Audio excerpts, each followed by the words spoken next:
Good morning again.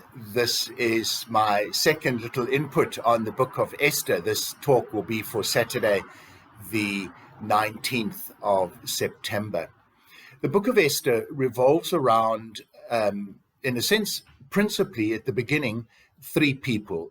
King Xerxes, not Artaxerxes, that's his son. King Xerxes and his queen, Vashti. Now, Xerxes is a real person.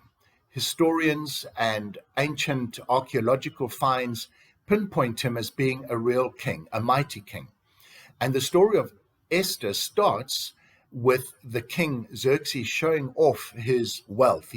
For 180 days, what's that? Almost half a year, he is showing off his wealth and his military prowess. And then in the final stages, he holds a feast for 7 days.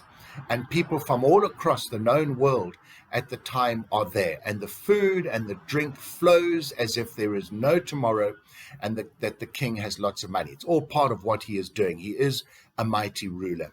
His queen is Vashti. She does not sit with him. She is throwing her own party.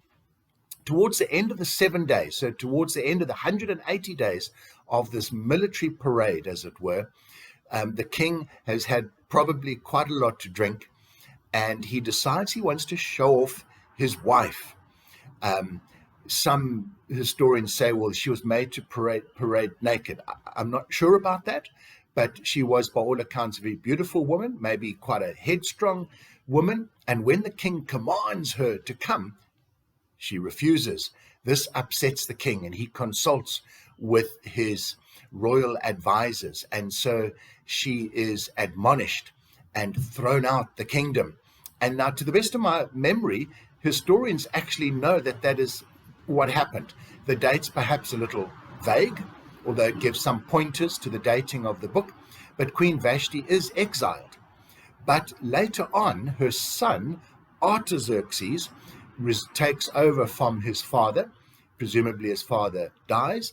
Artaxerxes, the son, takes over. He's quite young. I think it's about 18 years of age. And he's possibly a little reliant on his mother, or this headstrong woman, inveigles herself back into the royal court. And there are archaeological evidences of Vashti being the queen, then not being the queen, and then becoming not the queen, obviously, perhaps along the lines, I suppose, what we might call the Queen Mother. And she is once again in control. Interestingly, therefore, there's no clear memory historically and archaeologically of Esther, although the story fits very neatly into a period, a gap.